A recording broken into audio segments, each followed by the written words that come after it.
নমস্কার, আমি প্রমীলা রান্নাঘরে তোমাদের সবাইকে স্বাগত। আমি বাঁধাকপির একটা একদমই নতুন ধরনের রেসিপি তোমাদের সঙ্গে শেয়ার করব, আর একদম ঘরোয়া মশলায়।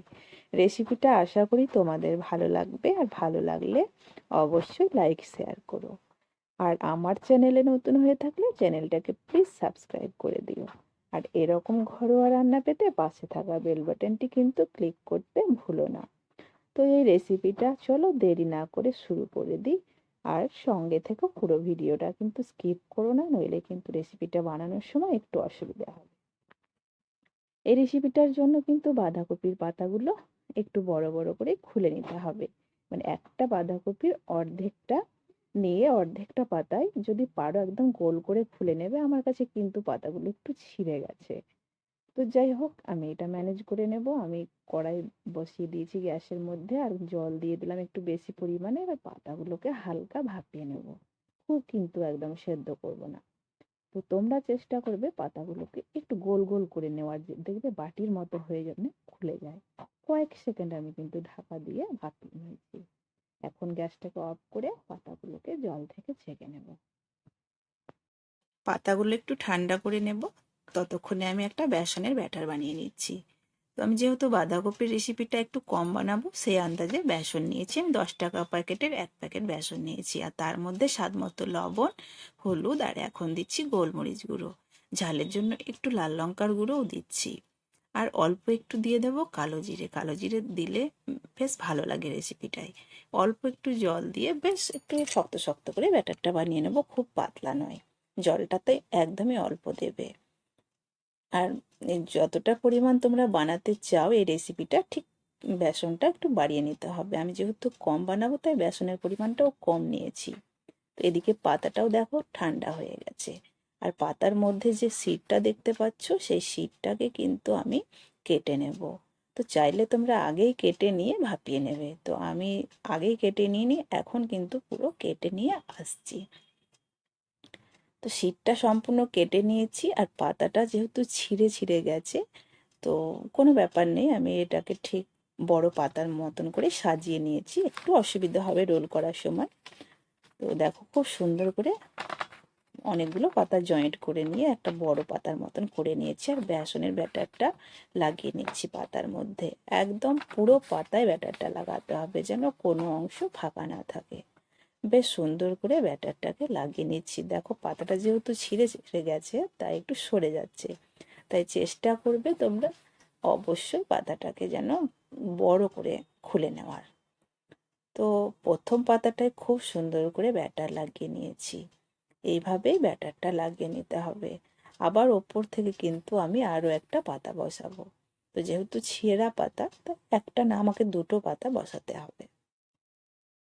তো রেসিপিটা বানানো খুব সহজ, কঠিন কিছুই নয়। দেখে মনে হচ্ছে হয়তো ভীষণ ঝামেলা, একদমই ঝামেলা নয়। তোমরা বানাবে আর ভীষণ ভালো লাগে খেতে। অল্প সময় লাগে, খুব একটাও সময় লাগে না। আর একদমই অল্প মশলাই তোমরা দেখতেই পাবে। তো দেখো আমি আবারও দুটো ছেঁড়া ছেঁড়া পাতা আবার বসিয়ে দিলাম। একইভাবে পাতার মধ্যে বেসনের ব্যাটার লাগিয়ে দিলাম। এবার খুব সুন্দর করে মুড়ে নেব। একটু লক্ষ্য করলেই তোমরা পারবে। তো যেহেতু ছেঁড়া পাতা, তাই একটু সাবধানে আমি মুড়ে নিচ্ছি। প্রথমে সাইডগুলো মুড়ে নিচ্ছি, তারপরে রোল করে নেব। তো এটা যদি আবার বেশ একটা একটা পাতা হতো, তাহলে কিন্তু রোলটা দেখতে ভালো লাগতো। যদিও দেখতে অতটা ভালো লাগবে না, তো অসুবিধে নেই। এই পাতা কিন্তু খুলে যাবে না, যেহেতু এই পাতাটাকে আবার ভাপাতে হবে, তো তাই একদম গোটা হয়েই থাকবে। দেখো এখন আস্তে করে রোলটা করে নিচ্ছি। তো আমি দুটো রোল মোট বানাবো। তো একটা রোল কমপ্লিট হয়ে গেল, একইভাবে আরও একটা রোল বানিয়ে নেব। তোমরা দেখে নাও আমি কিভাবে বানাচ্ছি, এইভাবেই বানাবে, অসুবিধে হবে না।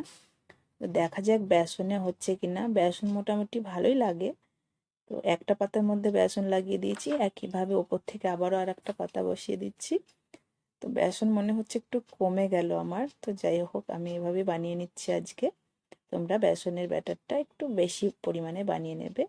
একই রকম ভাবেই দেখো রোলটা করে নিচ্ছি। এবার এই রোল দুটো করে নেওয়া কমপ্লিট হয়ে গেল। দেখো এবার এই রোল দুটোকে ভাপিয়ে নিতে হবে। তো গ্যাসের মধ্যে একটা পাত্র বসিয়ে দিয়েছি, তাতে জল দিয়ে দিয়েছি। এবার এর ওপরে একটা নেটের ঝুড়ি আমি বসিয়ে দেব। নেটের ঝুড়ির মধ্যে রোল দুটোকে দিয়ে দিচ্ছি, দিয়ে মোটামুটি 15 মিনিট ঢাকা দিয়ে আমি রাখছি মিডিয়াম আছে। এতেই কিন্তু ভাপানো হয়ে যাবে, বেসনটা বেশ শক্ত হয়ে যাবে। 15 মিনিট পর ঢাকাটা খুলে নিলাম, একদম রেডি হয়ে গেছে। আমি কিন্তু পুরোপুরি ঠান্ডা করে নেব। তো একটা পাত্রে নামিয়ে ঠান্ডা করে নিয়েছি। এখন একটা ছুরি নিয়েছি, ছুরির মধ্যে পিস পিস করে নিচ্ছি ছুরি দিয়ে। তো দেখো দুটো রোল থেকে কতগুলো পিস বের করছি, এটা থেকে আমি 3টে পিস বের করব। তো একটু ছুরিটাতে ধার কম, তাই একটু অসুবিধা হচ্ছে। ধারালো ছুরি থাকলে খুব তাড়াতাড়ি কেটে যায়। তো দেখো এটা 3টে হয়ে গেল। এই সেকেন্ডটা থেকে কিন্তু আমি 4টে পিস বের করব। বেশ লম্বা লম্বাই রোলগুলো, ভিডিওতে হয়তো বোঝা কম যাচ্ছে। কত সুন্দর লাগছে। এবার এগুলোকে ভেজে নেওয়ার পালা। খুব সহজ, তোমরা অবশ্যই বাড়িতে বানিয়ে খাওয়াবে আর খাবে, দেখবে সবাই নাম করবে। খুব একটা ঝামেলা লাগে না। কাটা হয়ে গেছে, চলো ভেজে নিই। গ্যাসের মধ্যে কড়াই বসিয়ে দিয়েছি, কড়াইয়ে সর্ষের তেল দিয়ে দিলাম। তেলটা গরম করে নিয়ে গ্যাসের ফ্লেমটাকে এখন কমিয়ে দিলাম আর হালকা ভেজে নেব, দুটো দুটো করে ভেজে নেব। খুব বেশি পুড়িয়ে ভাজবো না, খেতে খারাপ লাগবে। তো প্রথম পিঠটা হয়ে গেলেই উল্টে দেব। উল্টে দিয়ে সেকেন্ড পিঠটা কয়েক সেকেন্ড মতো উল্টে পাল্টে ভেজে নেব। দেখো উল্টে দিলাম, দ্বিতীয়টাকে উল্টে দিচ্ছি। ব্যাস সেকেন্ড দিকটা হয়ে গেলে কিন্তু উঠিয়ে নেব।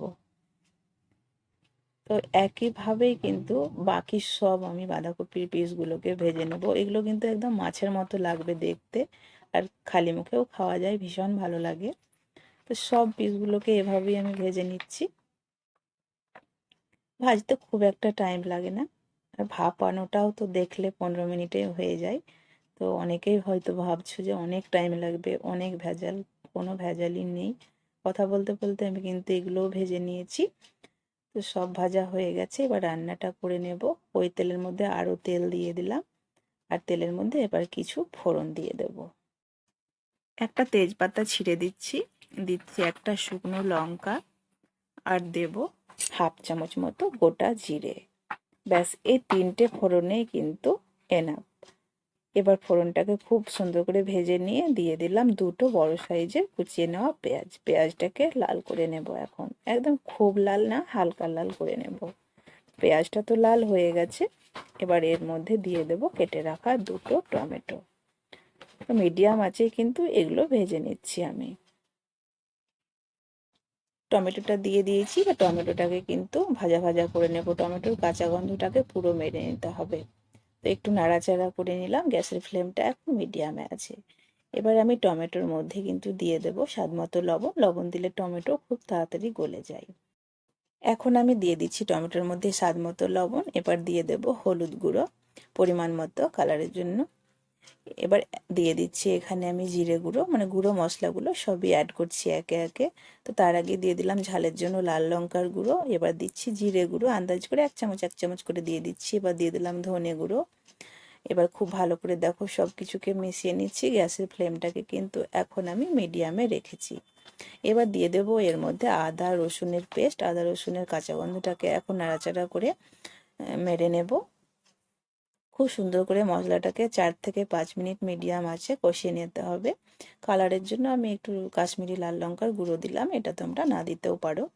তো খুব সুন্দর করে এখন মশলা কষিয়ে নিচ্ছি। মশলার মধ্যে একটু জলও দেবে, জল দিয়ে কষাবে, তাহলে পুড়ে যাবে না। আমি অল্প একটু জল ব্যবহার করলাম।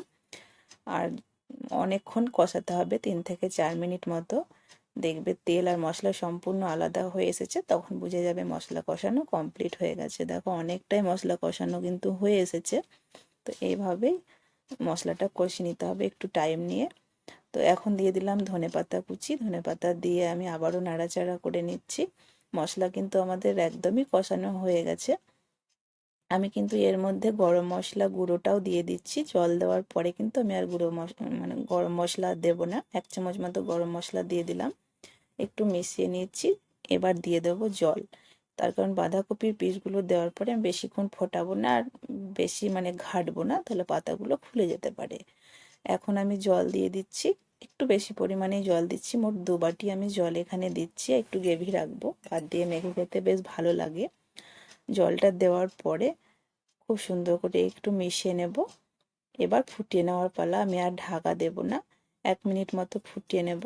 দেখো ফুটতে শুরু করে দিয়েছে, একদম যখন টকবক করে ফুটবে আমি একটু নাড়াচাড়া করে দেবো অবস্থায়। এবার আমি বাঁধাকপির পিসগুলোকে একটা একটা করে ছেড়ে দেব।